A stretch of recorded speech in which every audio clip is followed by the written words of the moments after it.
Welcome, everyone, to PRT, Paranormal Roundtable. I'm your host, Josh Turner, also known as Wolf. And this is my co-host, Mushu, also known as Tony. Also known as Tony. Okay, Mushu, Tony. Okay. You say the way you said. I would like Tony, to say also known as Mushu.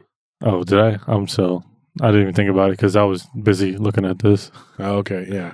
Yeah, it's so... You know what? No, I'm not. I'm Mushu, also known as Tony. I would like... Oh, my gosh. He's asserting himself as an adult, folks. I saw a comment that made me a little... It hurt me a little bit. I saw it was on... I forget what episode it was on. But it said, wow, Mushu. My dog's name is Mushu. It's weird to hear a grown man be called that. Well, you know what, lady? There's probably a dog being called your name, too. So, back off. Leave me alone. Well, I mean, she's being honest. I mean, her dog is Mushu because of the little dragon dude. So, I mean, it's like. And I'm sure there's someone out there with her name for a dog. You know, you never know. So, okay, Jennifer. I don't remember her name. I'm just saying, it's like just pick a random name, Gloria. I've never heard of a dog named that. Yeah, there's plenty of dogs named Jennifer. Sure, Gloria. absolutely. Just Steve and Mike. You haven't. Dog named Steve. Yeah, weren't we gonna? Didn't you have a dog named Steve? No, I did not. I knew you were gonna say that. No, it was a beagle named Scott. That's the same thing. It wasn't. Okay, first of all, I was okay, let me get started here. Beagle is still a dog. I did not name it that. Okay, for the 1,000th time, the dog. It was somebody left it with me to be babysat, and then they went off and joined the Navy. No, so they just handed it off. Yeah, and I ended up okay. Here's the honest to goodness part of that though. They joined the Navy. They said, okay, after boot camp, I'll be back. I'll get it, and I'll be able to do this and all that. And that didn't happen. And then that particular person ended up going to jail. Not only did they go to jail, they went on leave or something, and then they got in trouble, and then they kept saying they were going to come get him. And the dog was already kind of old, and he was not a team player. He was a barker. And so I tried to spend time with him, but the little guy was heartbroken because this person just left him there. And me and Taz, we tried to cheer him up. Taz had his, dog and whatever. And talking about Willie. Yeah. Willie Taz. And, we eventually gave it to a friend of his up in Cedar Park, I believe. So anyways, the dog's name was Scott, and it was already several years old. What was I going to do? Change his name to Mushu? No, that would have been more fitting. That doesn't just because you didn't name it didn't mean it was weird that his name was Scott. Okay, I don't know. Okay, yeah, my friend had a dog named Bill. Weird. Yeah, it is. It's very weird, but Mushu is more like a dog. I completely agree with that. Cat or dog's name. I mean, yes, it is an animal's. Then how did you get your feelings hurt by that? Because of the way they said it. Weird to see a grown man with that name. Jeez. Here's the thing. It didn't really hurt me. It just made me laugh, and I was like, "Oh man, I didn't even think of that." All right. You know what? DasWolfman88@gmail.com. DasWolfman88@gmail.com. Send us your crazy stories. Send us your scary stories. Send us you're poor, you're tired, you're homeless, you're hungry. Just kidding. That's Austin. All right, guys. Also, we have a website, prtpodcast.com, prtpodcast.com. We have a beautiful an art gallery on there. We have our episodes on there. We have a link to go there and merch buy store. Something. Yeah, merch store, PayPal. Just go buy something. Yeah, buy it. You buy this sweatshirt, I bust your face. Yeah, we got a nice phone. We want you. Get it. Go get phone case. Go buy mug, shirt. You like coffee? We got coffee cups for you with our names on them. PRT, Paranormal Roundtable. This is where it's happening, folks. So here what we got tonight. We're gonna get what we have on the docket is my friend John Bankhead. Shout out to him. John's always hitting me up, asking me early. John always gets the early. He'll tell me what's on the docket for this week. He'll ask me about Tuesday, Wednesday, and I'll tell him and only him. If you ever betray my trust, John, you're dead to me. You're dead to me. So here we go. What we're going to talk about today, this is a story that I've alluded to in other episodes that we just, I said I would come back to it, and eventually I am now. I've since talked to this person, and they have a very professional job. And at first, she and her I guess it would be her boyfriend. Well, and actually, I think fiance now, but boyfriend at the time. They had first said that, hey, you know what? They don't care. They give me their name, whatever. And so now they have since relocated, and they are doing a very professional type job, and he got promoted and they got moved to another location. And so They would prefer it if you they preferred if we don't say the name, but at first they had told us they didn't care, and we were all set to go, hey, yeah, this people said this. So this is a crazy story. And I'll give you this happened in Minnesota. And I don't want to even give the city or whatever, because somebody might figure it out. I don't know. It's just better to be safe than sorry. Most people like the anonymity. But this story is about a very an unusual thing that happened to them. I will give her a name. I'll call her Sue. And I'll call him John. John and Sue. I guess Susan. How about that? John and Susan. John, he was working late. He was coming home at 9, 10 at night. He was going in the morning, 8, 9. I know how it is. It's a grind. And he was trying to move up the corporate ladder from the job that they had. And she was getting off about 4 o'clock in the afternoon. And sometimes she would go out to get groceries or whatever. They lived in an apartment building. It wasn't necessarily a bad area, but it wasn't great. The mid-level, just like kind of mid-level, just watch yeah. yourself, but you don't have to really be that way. Yeah, you don't. But you need to lock your door, but you don't have to sit there with a shotgun, Yeah. But something happened. She got accosted by a drug-addled homeless person in the hallway of her apartments, going into the apartments. The guy was laying outside in the hallway, and actually, the way that she described it, it sounds like many complexes we've guarded, Tony.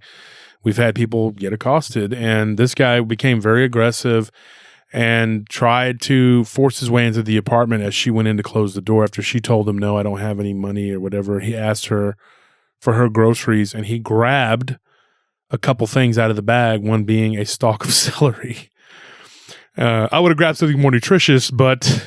Hey, man, greens, man. He's thinking ahead. Yeah. Grabbing his greens. She thought it was kind of odd that I actually... I asked that. I said, so what did he grab? She goes, well, he grabbed the stalk of celery or something and something else. And I was like, well, what was the other thing? She goes, I don't remember, peanut butter or something. I was like, oh, peanut butter and celery. So, I mean, at least he grabbed something that was more protein rich and nutritious. Hey, just because he's a homeless guy doesn't mean he doesn't care about his health. It means that doesn't mean he doesn't care about staying fit and eating protein and getting proper nutrition, dude. He needs his greens and his protein, man. Well, you need to be fit when you got to dig through trash, dude. Mm-hmm. That's what she said that this guy was doing on a regular basis, was just digging through the trash and stuff like that. I'm not making fun of homeless people. Believe me. I was temporarily homeless at one time. We both were. Worst 4 hours of my life. Let me tell you. Actually, it was more like 4 weeks, but I slipped in my car. But bad breakup. So what ended up happening was this guy, he saw him regularly digging in the trash, stuff like that. He was sleeping outside of her door, and it scared her. And so her and her now fiance, boyfriend at the time, kicked the idea around, well, we need to get a gun. And they eventually decided that they were going to get a gun and do all this stuff. Well, one day when she was walking home about a month later, she said for about a month, she didn't go out by herself. She didn't go after she came home. It traumatized her. She was constantly looking over her shoulder. They did have security that they beefed up, and they started doing regular patrols. And so she would see them moving around. So it made her feel a little safer.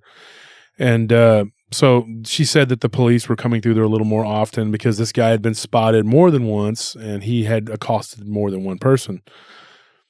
She said about a month after that all went down, she went out finally in the daytime, and it was a day where boyfriend was working on the computer doing some stuff on the weekend, and she's like, I'm gonna go out. And he's like, well, if you wait, I'll go with you. And she's like, well, I'm going to have to get used to going out and doing things by myself. I'm going to go out. He didn't really like it, but he had work to do. And so he said, okay, take your phone with you, call me, whatever. She went down about a block and a half down to the local coffee shop and got a latte or whatever, messed around on the laptop for a little bit, and then, or tablet, whatever, and then went back to the apartment. On the way back, right when she walked into the apartments, there was a black German Shepherd dog. And I asked her about the dog. She said it looked like a black German Shepherd. Full black, not even like the little Full brown black. marks. There's nothing. It was just solid black. It looked like a black German Shepherd. And it was a male. She could tell. And it came right up to her and began to rub up against her like a cat would. And she was like, oh, what is up with this dog? You know, it was very super, super duper friendly. She petted it and just was like, okay, bye-bye, you know, but then it followed her and it walked her all the way to her apartment and it sat down in the hallway and it just sat there. And she opened the door and was like, okay, bye. And when she went inside to close the door, the boyfriend had come out and was like, hey, you want to go out to eat? And she's like, yeah.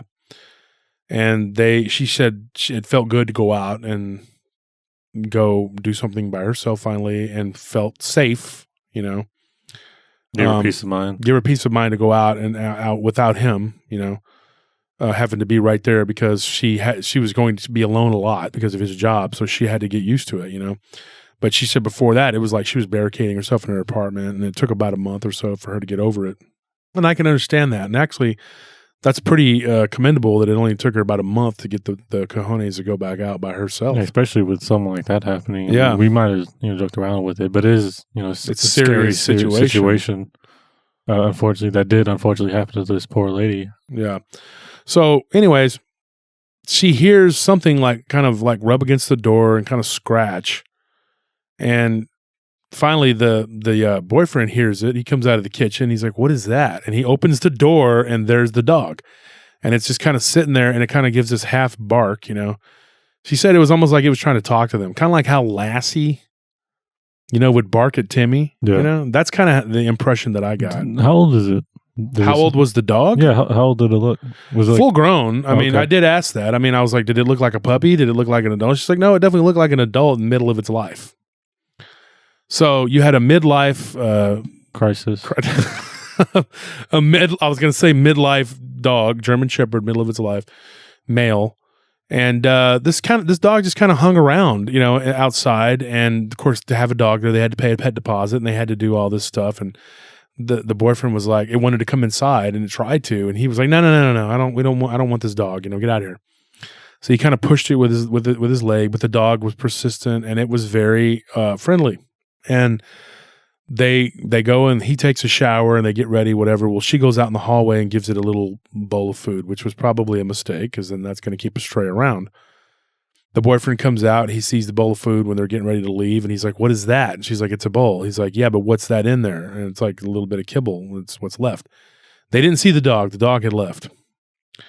And he's like, you fed it? And she's like, yeah. And he goes, well, it's never going to leave now. And she's like, well, do you see it around? It's gone. Right? So they go out to eat. They don't see hide nor hair of the dog. No pun intended. No hair. They don't see hide nor hair of this dog. The dog did, when they showed back up from going out to dinner, the dog was there in the hallway once again. They get to the hallway of their apartments and the dog is there. And he's like, see, I told you, now the thing's not going to go away.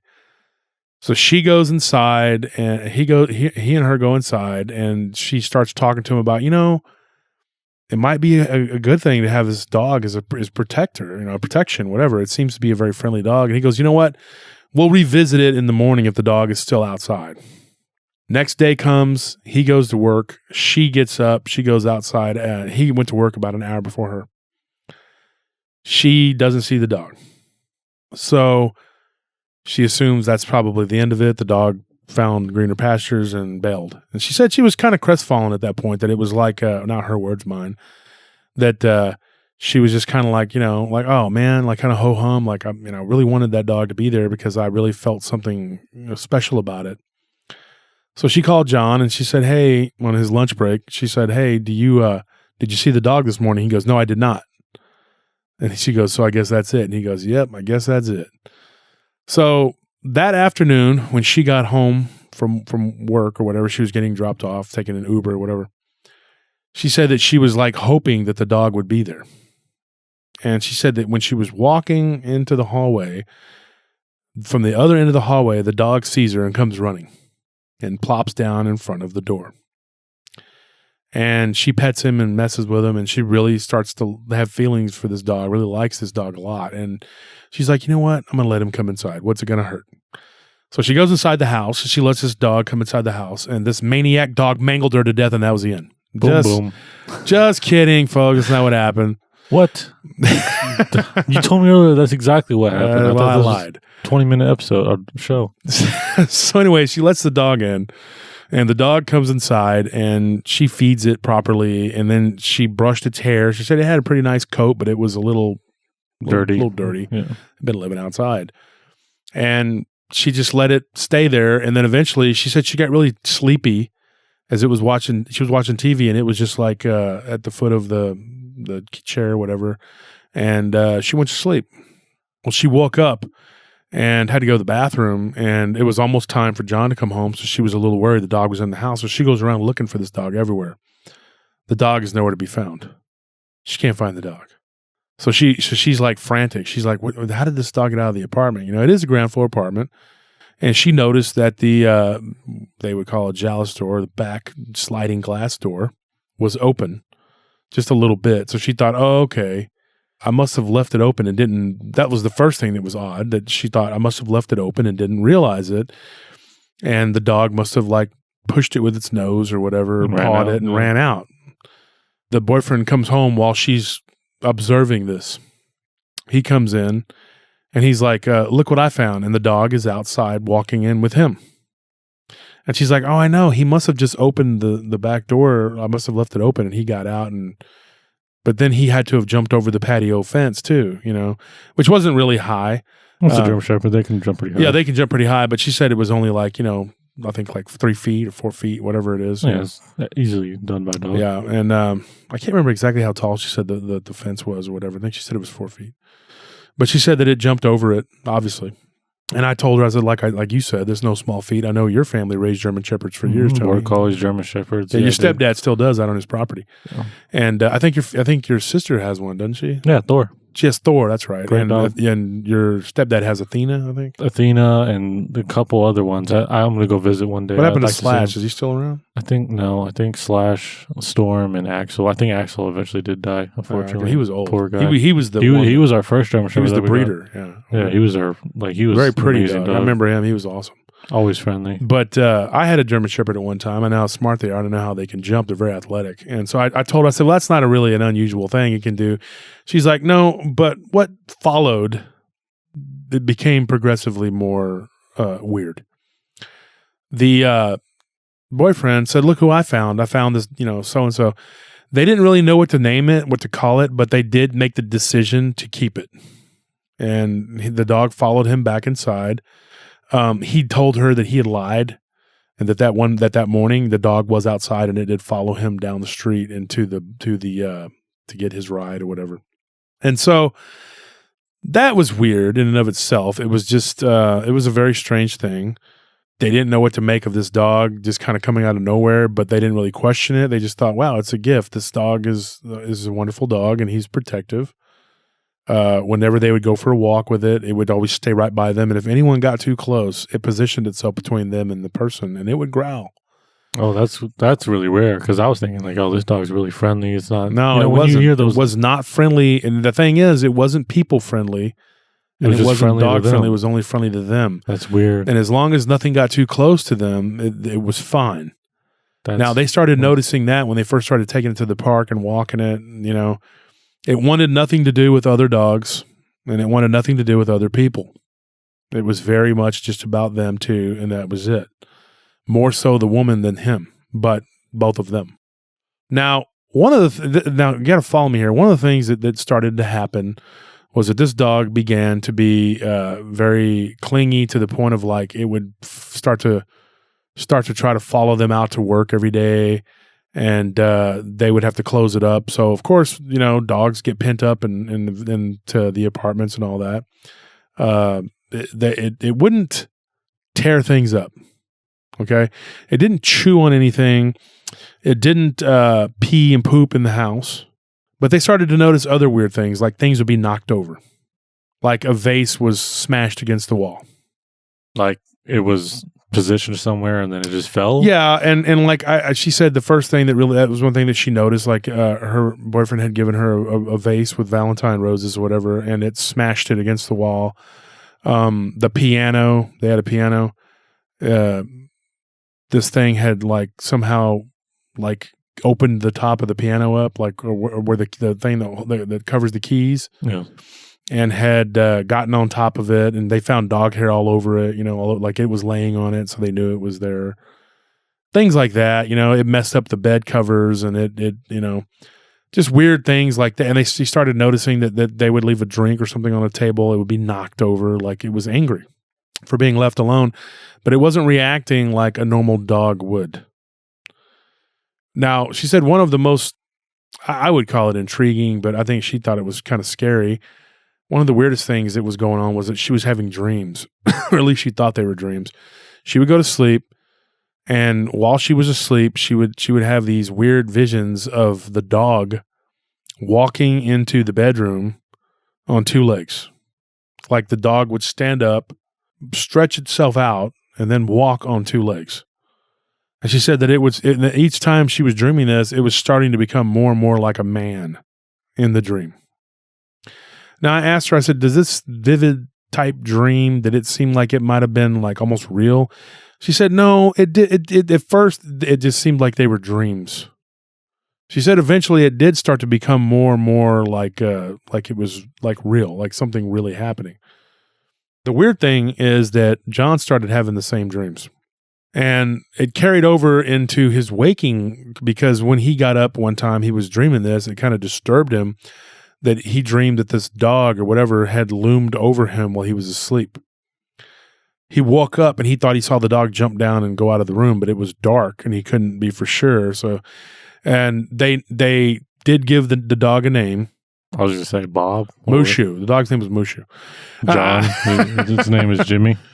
Anyways, they named it Amadeus. I thought that was kind of a weird choice for names, but I didn't question it. And that was just the name they came up with. And, I asked her, if there was anything other than the whole being a composer of classical music, if that's why they called it that. And she said, yeah, they called it that. But that most of the time they would just call it Buddy. They would just call him Buddy. But his official name was Amadeus. And so they started having weird things happening. Like there was a time, in particular, I remember this part of the story was really freaky. It got weirder. Like one time they had gone into the kitchen and there was a carton of milk that was laid out on the counter, and that it was spilled onto the ground, and there was just a little bit of it left, and the dog had obviously been in the kitchen, had licked it up or drank it, whatever. John told his girlfriend that he saw what looked like human footprints around the milk. She was not sold on that idea. Okay. He cleaned it up and said that, yeah, okay. Her question to him was the same question I would have. Okay, if this was a human that broke into the house that did this, then why wouldn't it just drink it out of the carton? Why would it spill the milk onto the ground? It makes you think that maybe, I don't know. I mean, I don't want to get too far ahead in the story, but this thing had some sort of way to open the refrigerator. That's what he's like alluding to or something. I don't know. I think like maybe he has like an idea. He's giving it some sort of human characteristics that she was not willing to accept. They started comparing notes after that, and they realized that they were both having dreams that involved Buddy or Amadeus, whatever.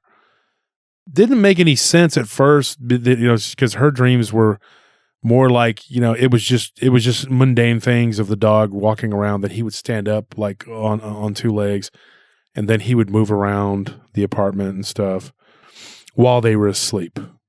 And it would do things that were very human-like. He, on the other hand, was having dreams that were becoming progressively more menacing. Like he had a dream, and this is very dangerous. He fell asleep in the bathtub, which is not very smart to begin with. And he went under the water. Well, first of all, he doesn't remember going to sleep, But it happens. I mean, if you're in a relaxing bath, I've heard people doing that. You know, my friend's mom. hot tubs. You know. Yeah, my friend's mom told me one time that she almost drowned. You know, she was telling us teenagers, you know, that she fell asleep in the bath. He's like, Mom, they'll fall asleep in the bathtub again. You know, last time you almost drowned. She's like, oh, I know. No, that's like a major thing in jacuzzis too. Yeah. Is like people my friend Randy's asleep. mom told us that, and so we were just like that. People fall asleep. Yeah. So that's not that unusual. But he claims that he don't remember falling asleep, but when he did, he was dreaming, or at least he thought he was dreaming, that this dog was jumping on top of him and pushing him down into the water. And that when he came to, when he woke up, the dog was sitting there in the bathroom, just laying there dry. The dog wasn't wet, which convinced him that it was not doing anything to him. It was just laying there in front of the toilet, just laying there. And so he thought, well, that's weird. You know, for a minute there, I thought I was being drowned by this animal. And he was like, I don't even remember falling asleep. He's like, 1 minute he's awake. It's almost like he just blacked out. And then he woke up from a dream of being pushed into the water by this dog. But the dog didn't like react to him going under the water and anything like that either. Now, that in and of itself is not completely weird or odd or whatever. But the footprints, the human-like footprints that he saw. I have a question about that. What do they mean by that? Like, is it dirt or like it's just like no, in the milk? From the milk, like there was like he saw with the heel of a man, like almost like in a couple toes. So he thought, this is weird. The milk, you know, there was still a little bit of milk there. There was an entire carton of milk, which neither one of them remember leaving out. That was odd in of itself. I mean, but then the dream. Now, here's what makes it even more compelling. This one night he had to go out of town for work, and he went to Seattle. And so while he was in Seattle, which is where they eventually relocated or whatever, Seattle, this dog went into the bathroom with Susan. I almost about to say her real name. Went into the bathroom with Susan and decided that it was just going to stay in the bathroom with her. And then after that, it just became a routine. While he was out of town, the dog would go in the bathroom and it would just stare at her. And she said sometimes when she would take a shower or a bath, you know, either one, that the dog would kind of stare at her. And at first it made her kind of feel uncomfortable. But then she started to feel safe. Like the dog he was just doing his job. He was protecting her, you know. And the dog insisted on being in the bathroom with her when she went to the bathroom. And she always thought that it had something to do with, like, she believed like it was sent there to be like a guardian or a protector. She had this real idealized version of it. And it was because of what had happened to her.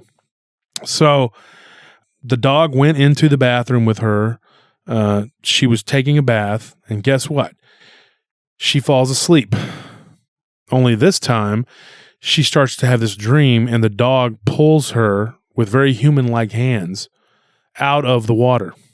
She wakes up out of the water and the dog is literally leaning over her barking. And so she thought, okay, that didn't just happen. The dog barked and it somehow woke me up.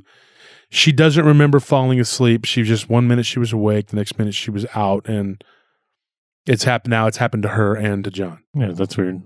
Yeah, and so you're sitting there going like, what is this? Why is this these people having the same dream? They're also at the same time same encounters, basically having recurring dreams, except that their dreams were vastly different. At the end of it, John was being pushed down. They both said that the dog was not wet, you know, was visibly dry. So there was no rhyme or reason behind, like, you know, what it was so bizarre. They couldn't really get a grasp on what was going on. Another thing that was happening was that they had neighbors that they were friends with. They had a game night. When they went to the neighbors to have the game night, everything was fine. Buddy would stay at the apartment and just go to sleep or whatever. They did not, you know. Oh, and another thing I was going to tell you, one of the reasons that she had told me why they named it, because they liked classical music, but that the dog seemed to really like Mozart or whatever the dog was named after.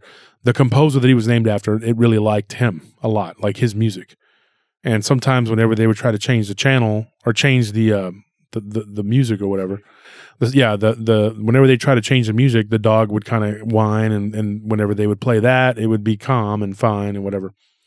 So I kind of forgot about that part. But whenever they went to the game night, it was fine with this other couple that they were friends with that lived in the complex. But whenever they had the game night at their house, well, all hell broke loose because the dog would not sit still, and it kept going up to them and putting its head in their face. When they go to pet it, it would jump back, and then it began to growl, and eventually it snapped at the guy, their friend, the couple. It was the male got snapped at. Then it tried to follow the female into the bathroom, and it was just basically being unruly, and it made them uncomfortable. And another weird thing was that this dog got loose on more than one occasion, on many occasions, and they would find it out in the complex, wandering around. Once they found it down the street, just running into an alley. They could not figure out how the dog was getting out, but it was always going out through the back door that they specifically remember not leaving open. And they just kept thinking, are we losing our minds? Something is going on here. This dog is always getting out. The back door is always open. We don't know how this dog, and it made him start to think that maybe the house was haunted. Like maybe there was something going on, and the dog was being let out by somebody was getting in the house, or maybe there was some sort of supernatural forces that were taking place, and the dog was just escaping and running around the neighborhood. It wasn't friendly to people or other pets, so they tried going to the shelter and getting it a little friend, which it did not like at all, and it attacked. So they had to take the little friend back to the pound or whatever. The neighbor had a cat, and the cat went missing. They did find like blood and stuff on the dog's mouth, and they thought that coincided with this cat going missing. So these were things that were going on, and it got progressively weirder with this dog. It culminated in a situation where they had no choice but to face that this was not a normal animal. Now, what she told me was that one day she was in the kitchen and she was cutting something up on a cutting board on the island or whatever. The dog goes around the other side of the island. She takes the cutting board of the vegetables and turns, and she sees in the window a man standing behind her with long black hair. And she said he was not unattractive. He was a very good-looking man.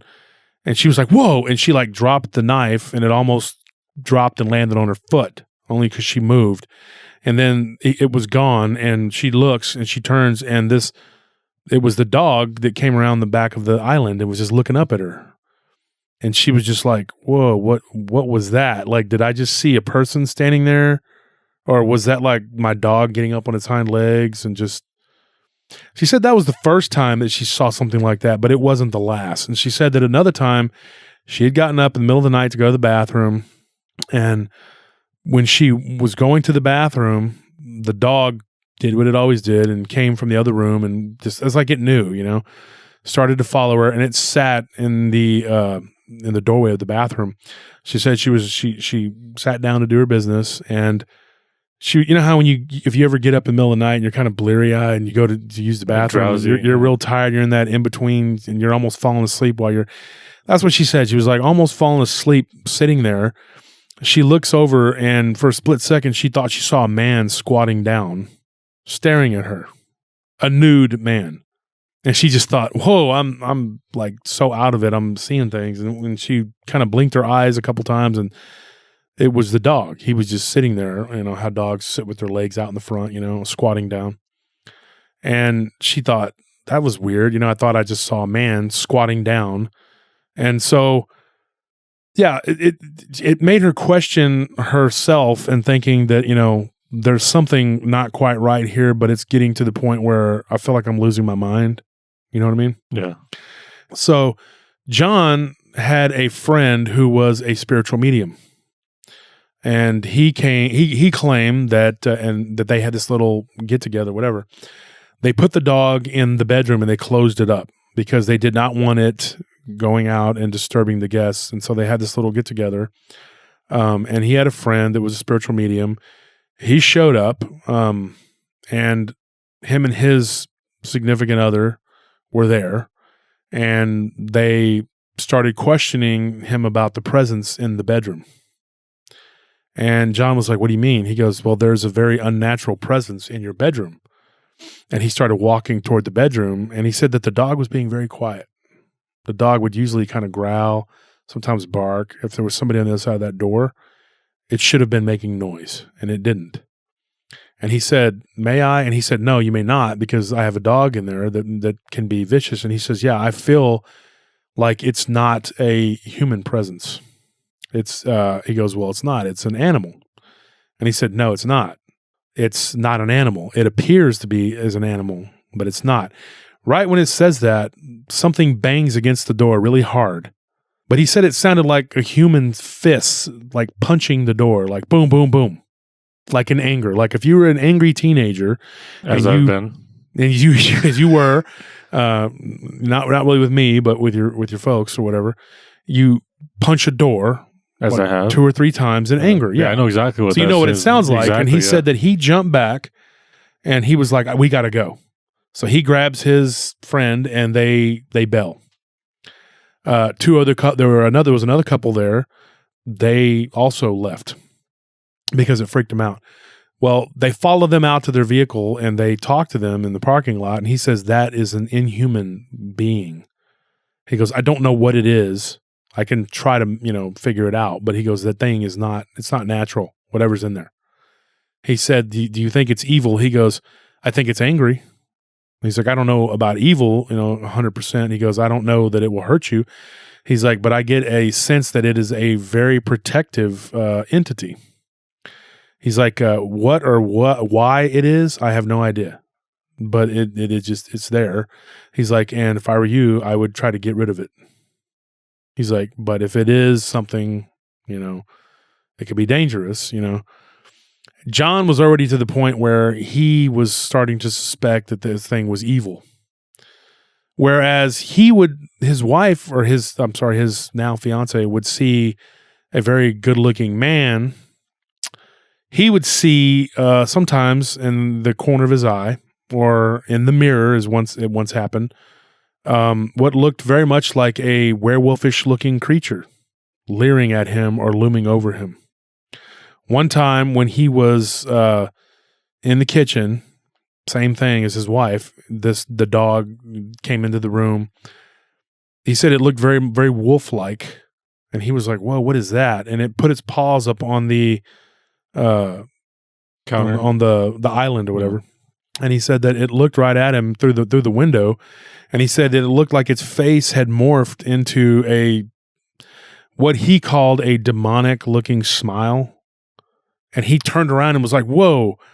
And the dog was just up there kind of like making a whiny noise, and he goes, get down, buddy, get down. And so it did. I don't know what to think of that. I don't know exactly what I would have done at that point, but I think, because your girlfriend loves this dog and doesn't want to, she defends it. He keeps telling her that something's wrong with the dog. It's not, and it did begin to misbehave. It began to pee and defecate, urinate and defecate in the house. In very odd places too. Like they found pee on the island in the kitchen. They found pee on the piano. This was later. It looked like at one point there was urine in the sink in the bathroom. Just a very weird. Just a very weird thing. Yeah. And they knew that the only other living being in the house was that dog. Well, it started to become where Susan was defending the dog so much that she wasn't telling John about the things that were happening because he wanted to get rid of it.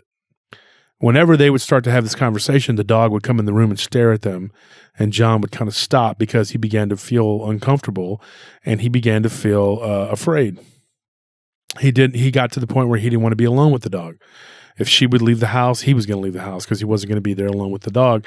And it was like she felt really bad later on because he suffered because of the dog. You know what I mean? He suffered because of the dog. Yeah, because he wasn't comfortable with the presence. But he put up with it. So inadvertently, it was really him suffering because of her, because she wouldn't let him get rid of it. the dreams became nightmares, which slowly became night terrors. He was waking up dreaming that he was being attacked by a, for lack of a better term, a upright canid wolf-like creature that was pulling him out of the bed. And Susan would just sleep through it. And then he would wake up and the dog would just be leering at him from across the room. It got to the point to where when he would go into the bedroom, if Buddy or Amadeus, whatever his name is, would sit there and look at him across the room, it would growl at him if he went into a room by himself with the dog. He did see eventually what looked like a naked man standing in the doorway looking at his wife or his girlfriend while she was asleep when he came home one night early. And this thing immediately, it looked like it flung itself forward into the room, and the back legs just kind of became dog legs. And he's like, I know what I saw. He's like, I was not asleep. I was wide awake. I was completely sober. He did tell me that he had a drink at the pub, like about 4 or 5 o'clock. And that his wife, or I keep calling her his wife, his fiance, was there with the dog, and they had a big fight, and he was like, had told her, I want that dog gone. He finally called and told her. He said, I was sober though by the time I came home. I'd only had 2 beers. He goes, and it had been a few hours, so I just didn't want to come home because we've been fighting a lot. And the dog was completely on her side. It would growl at me and stand between me and her. And he began to realize that this dog was pretty much there for her, not for him. And he felt like it wanted him gone. It did not want him there, and it became more and more aggressive. He couldn't be at home alone with it. His parents came to visit, and the dog growled at them and tried to attack them, and they left. And his dad was like, why are you putting up with this dog? And it became like Susan's security blanket. It was like attached to her. And he did not know what to do because she felt so uncomfortable when the dog wasn't around. But by the same token, things were happening to her too that she wasn't telling him, because then that would given him cause to get rid of the dog. And a lot of times we become, in my opinion, we become attached to things that are not healthy for us. You become used to it, and it becomes the norm for you, but it's not healthy. The attachments that we develop, and one in particular I had for 23 years was dipping snuff. That's a very unhealthy attachment. But then you become addicted to it, and it becomes like, oh, I can relax and I can sit here and I can play my game and dip snuff. I used to play Age of Empires like an addict. Yeah. And I would just sit there and dip snuff, and I'd be online kicking people's butts and doing whatever. And I had fun. And then eventually I had to wean myself off of that game and start doing other things and start reading again and just stop dipping snuff. And then I quit dipping snuff, and I found other ways to relax, like heroin. But anyway, that'll really grab you by the balls. Yeah, but it'll wake you up, keep you focused. No, it won't wake you up. It'll put you to sleep. You'll relax. I don't know. I don't do heroin. Well, that's good. That's a good thing. But so anyways, this dog became a problem. And he said that if he didn't know any better, he thought that the dog was getting larger. Now, when he took the dog to the vet, which was what he claimed the only time the dog would ever act normal for a little while, and let the vet looked at it and said it was just a normal, healthy German Shepherd about 5 years old. The dog had gotten larger and larger. And then it got to the point to where when they tried to get it in the vehicle to go to the vet, it wouldn't even go. So they couldn't get it. They couldn't get it anywhere. This went on for about a year. And he said that this dog looked like it was probably 150 pounds. Maybe 90 pounds, he said. Pretty large, when they first got it. But it was like 150 pounds, and it wasn't fat. It was just huge. And he said that over the course of that year, he was getting sick a lot. He was starting to feel ill. He was starting to become like he lost his appetite. He didn't eat much, and he had lost a bunch of weight. He said that what was really odd was that he had lost about 40 pounds. And then the time that he was losing weight and not eating and having all these problems, this dog was getting bigger and stronger and more malevolent.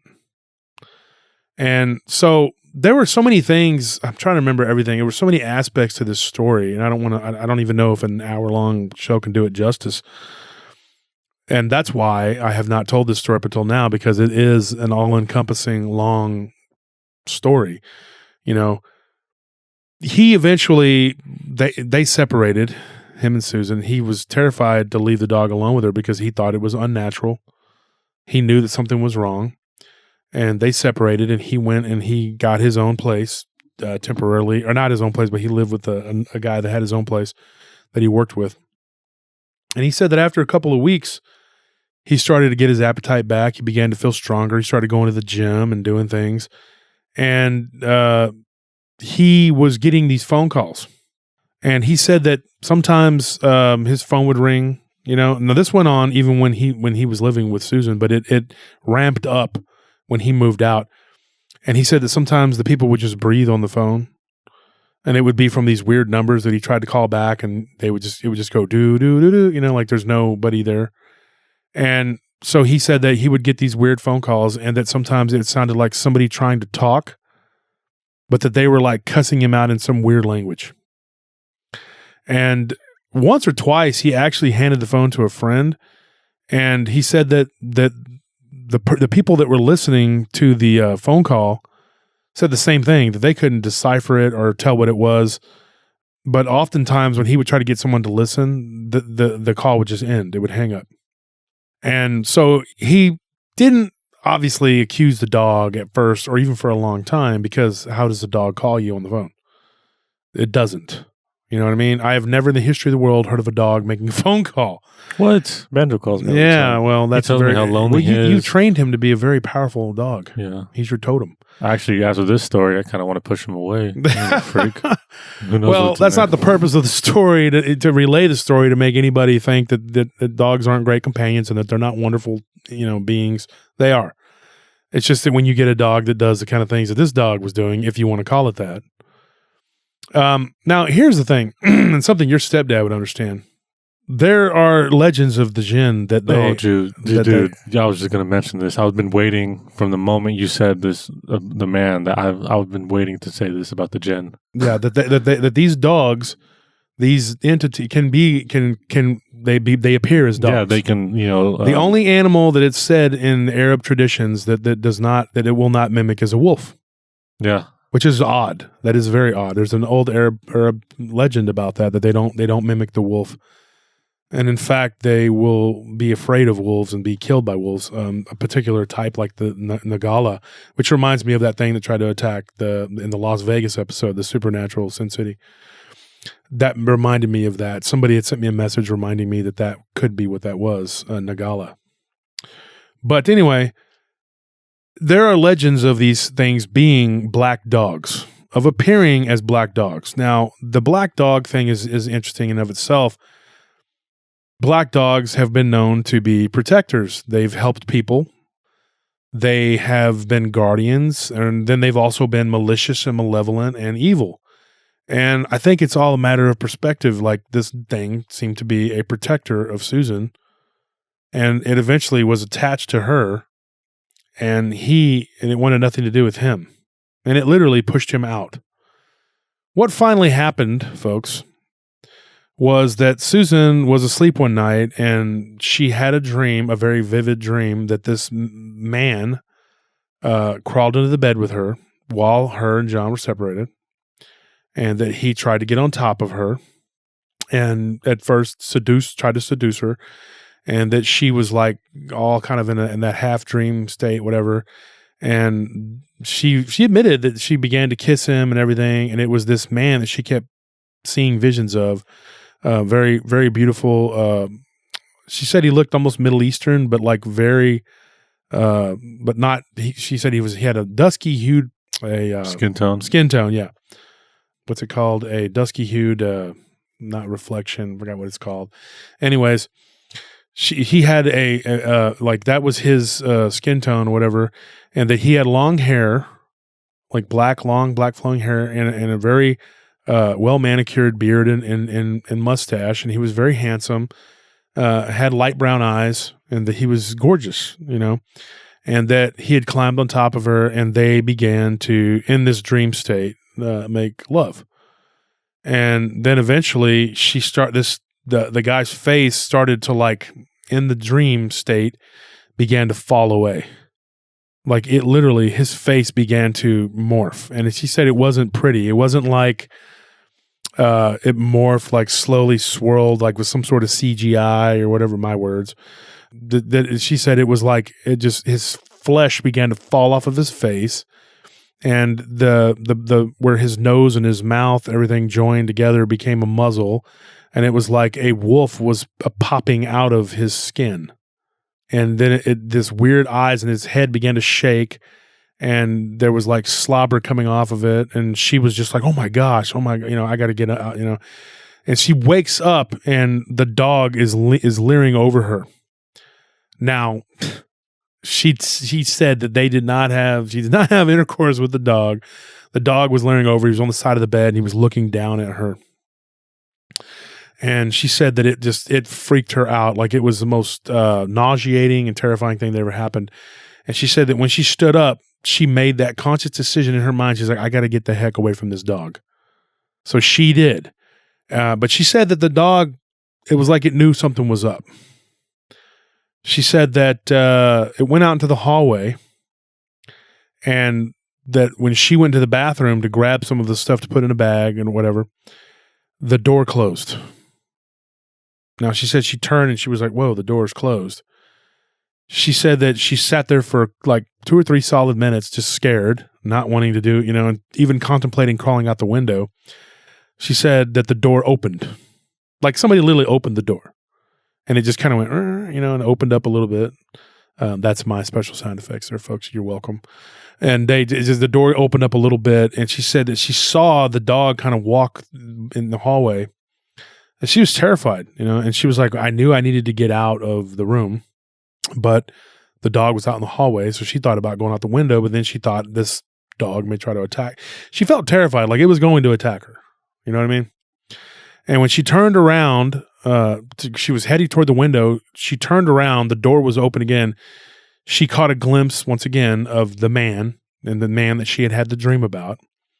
And she looked down, and the dog was there. It was the dog.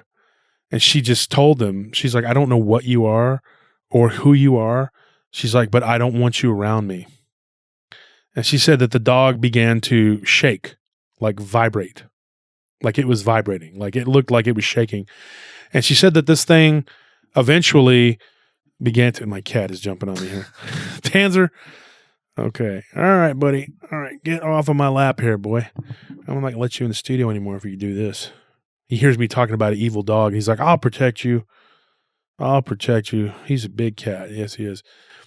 So the dog, she saw it go across the doorway in the hallway and just leave. She saw on the wall, as the dog was walking, she saw the shadow of a man moving and going down the hallway and then going down onto the ground like going into the dog's shadow. Now, do you think this dog was possessed, or? I don't know. I mean, she said that she saw the dog walking away, and she saw that the shadow was like a man's shadow, and that it went down onto the dog and was gone. Like the man's shadow, and then it was just a dog. And she said she felt terrified, but that she was just going to make a run out the door, and hope for the best. And she said that she got, I guess, what would be like a communication from the dog. And the dog says, I understand you don't want me around. I will leave. And so she stood there for a minute by the doorway. She looked to the right, and she sees the dog going down the hallway, and then it disappears around the corner. She hears the back door open, and that's it. Eventually, she walks out with her overnight bag and her stuff, whatever. The dog was gone. The back door was open, like it was often open. And the dog, or whatever it was gone. She never saw it again. So, and I hope I didn't miss too many details. And John and Susan, not your real names, but if you're listening, which I'm sure you will be, I apologize if I did not get their details that were left out or whatever. I told the story the best I could. Now, here's the thing. Somebody sent me a message the other day, and they were like, I'm gonna come on your show. They didn't ask. They just said they were going to. And they're like, I'm going to tell my story because God knows I'm not going to let you butcher my story on the air. So I don't know if somebody told this person that I butchered their story or what. So, but I was just like, I sent a message back and I was like, it's very rude. First of all, you just tell me you're going to come on my show and then you tell me that I'm going to butcher your story if I tell it. So I don't know how you know that or why you think that, but I try to tell the stories as best I can. I try to leave out as much embellishment as possible, but to use better details and try to make it more colorful, and to try to give it a timeline that is. I'm pretty good at giving the timelines, and trying to go in order. Because a lot of times when you're giving these stories, you're giving it to them in pieces, and you have to kind of put it together yourself. Yeah, and I would like to point out multiple times during this episode, you can go back that he will tell you when he puts his own words into it and tells you, his own details. So it's not like. Yeah, he's just like, you tell him a story, then he goes into his own imagination and brings out all these details and words and says all these things and like doesn't tell you about it. He informs you when he uses his own words, and he informs you when he uses what he believes what happened, or like what he believes how it happened. And he's very specific about that. Yeah, and like this story was given to me a long while ago. Probably. I would say probably last spring, like maybe, I don't know, maybe it was like May or something. It was given to me a while back, and I finally was able to speak to these people back in the fall, and we corresponded back and forth. Like we talked back and forth, and then eventually I got all the details and whatever. And because at first when they told me the name of the dog, what they had named it, I thought maybe that had some significance to it, because I thought there is a demon with a name very similar to that, but then I thought, okay, that's not correct. It's not. It's yeah. I mean, I don't composer. It would be before. You know what I'm saying? Like, it wouldn't be because they named it this that it would. Yeah. The whole situation, just even from beforehand, is very weird. You're not going to find a dog who's very friendly to you. Dog you never met before goes up to you and is very friendly to you, but then is automatically very, protective against everything else.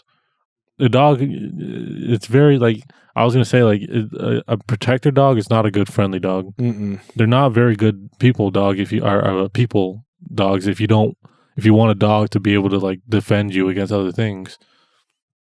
German Shepherds are great dogs because they are very friendly to people, a family, but they're very aggressive against, people that they don't know. Or like they're very protective of the family while still being very friendly. You don't have to worry about them attacking you. Here's something that I kind of forgot, and I left this out, and I need to say this part here. The neighbors, they had a couple neighbors when the dog had gotten out and gotten loose. The neighbor people in the neighborhood had well, not all of them, but they had a couple neighbors that they were close to that had not been to their house and they had not really. It was almost like when that dog came, they cut off a lot of communication with people. They couldn't have people over. They couldn't, they couldn't have family over. They couldn't do much. You know what I mean? It was like the dog was just kind of becoming a big nuisance. Yeah. And but they had some neighbors that lived not too far from them, and I think it was the next complex over or whatever down the street, and they described the dog as being a solid black Rottweiler, and it was not a Rottie; it was obviously a German Shepherd. And they were like, "Oh, well, that's not our dog." And he's like, "Okay, are you sure? Because this is the dog we've seen you walking." And it's right out here walking around in the park, wandering around. And they were like, "No, we have a German Shepherd." And he goes, "Okay, all right, well, this looks like y'all's dog." So they decided to go out there and look, anyway, and they found it, and it was their dog.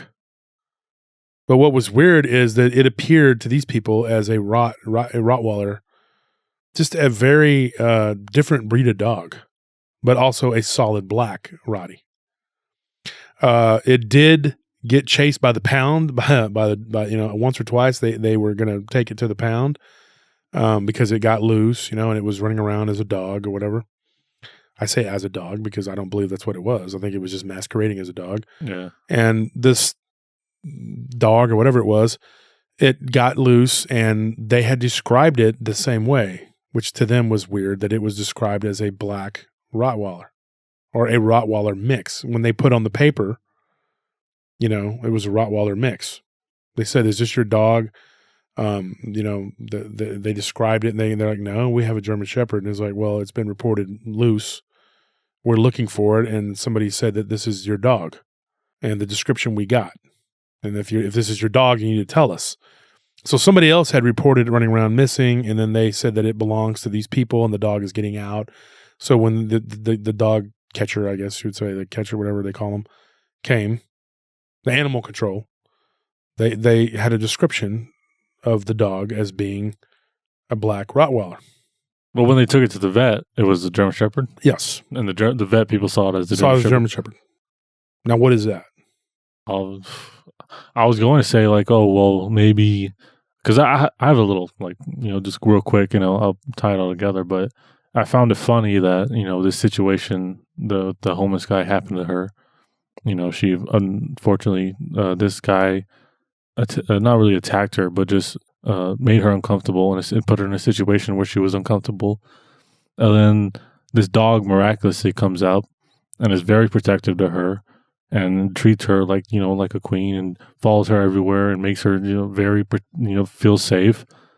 At the same time, attacks not attacks, but it does attack everyone else, but also is very standoffish and very It was nice to John in the beginning. Yeah, but it wasn't the same as it was to him or her. No, I think it tolerated him, but I also think it was feeding off of him. I was going to say, I think it's a parasite. Yeah, I think it preyed on her because I don't know how it knew. I don't know if it could just sense it that she was afraid, or she was insecure about this because of what happened to her previously, and it just preyed on that to get into the household. Another thing that they said that was happening was when they first found the dog, they were regular churchgoers, like they did go to church. They quit going to church when this happened. When this dog, they slowly stopped going. They started having problems, in the marriage, and then, or not. I keep saying marriage because they're getting married. Their relationship, they've been together for years. I'm happy to see they got back together. Yeah, they did. As soon as she got rid of the dog, and he came back. I mean, that was the only problem that they had. Mm-hmm. She did also say something else, and I wanted to bring to say this. When she was in the room and she was about to confront this, when she got the courage to confront it, it was her praying. She said that she was praying and praying and praying, and then she got the courage to confront it. And when she did, that's when it left. It's so weird that it just left on its own like that, Mm-hmm. It just opened up the door, like, yo, peace out. Like a bad roommate. Yeah. Yeah. And they never saw it again. And, I know for a fact that I'm probably going to remember a couple more details after I wrote down everything I could and reread it a few times and trying to remember everything. But, I always leave out something. You always do. I'll get an email from somebody and be like, "You told my story great, but you forgot this," So I left out the part about it eating cereal and, just getting mad and throwing the bowl in the ground. Forgot I'm just kidding. That never happened. The Bruce Almighty part where it stood up, it went to the bathroom and just, Jennifer Lawrence came in and opened up the door and it was just sitting on the toilet with a newspaper. You forgot about that part. So folks, that's all the time we have for tonight on PRT. I hope that you Jennifer Aniston had a pretty righteous time. PRT, guys. Pretty righteous time. Now, Paranormal Roundtable, guys, DosWolfman88@gmail.com. Send me your stories. We can correspond. Sometimes, you have a small or what looks like a short story on the email. And, if we talk, that's how I can get the details and put a real story together, because if I would have just read from the email and just kind of took it from there and been like, then I would never have been able to, it's a good thing we corresponded and I got the whole scope of it. So if you have a really long, drawn out story, we need to talk. And it may take one or two more talks to get the story out. But I'll get your story out and I'll tell people. Yeah, and if there's a lot of, go ahead. I was going to say, if there are a lot of emails that we unfortunately have not gotten the chance to get to, and if we haven't gotten back to you, it's don't worry. We hate you. yeah, we don't like you, and we're just don't worry about it. We're not going to get to you. That's the whole That's point. not true. No, I'm joking, but yeah, just be patient with us, and we thank you for sending in your emails and sending it to us for us to go over and talk to you about. And we just appreciate everyone being patient and waiting on it. And not every email is going to make the show. I mean, that's obvious. But just because we haven't told your story yet doesn't mean we're not going to. And it doesn't mean that your story's not good. It's just we have so much material backed up. But one thing I would like to start doing maybe is start reading people's emails a little bit, reading a story here and there. I just would like to do that because I think that would give some of the people who've sent these kind of shorter stories or whatever, gives you a platform to voice what you saw. Because I don't want to discredit you and make you feel bad that you saw something and so if it's a shorter encounter, I could just read it, verbatim off of what you wrote, Yeah, because, there are some stories that, it's not, they're great stories, but there's not a lot of it. So a lot of substance meat to it. Yeah, we can't put it in the show because it's just a really quick encounter, but doesn't, disclose, doesn't mean that you didn't have that encounter. It doesn't mean it's not a good one. It's just, there's not a lot to it, so we can't put it on here, unfortunately. Or it's not, sometimes we have topics that we go through, certain topics that we focus on. And if it doesn't match that, then, we don't have it on there, obviously. But, I think we're running on an hour and 10 minutes now. Yeah. So anyways, folks, from whatever spaceship you're being abducted by, whatever lake monster you're being chased by, whatever Bigfoot forest you're being chased through, whatever vehicle you're driving through, Goat Man's running alongside of you, I want to tell you all a good night.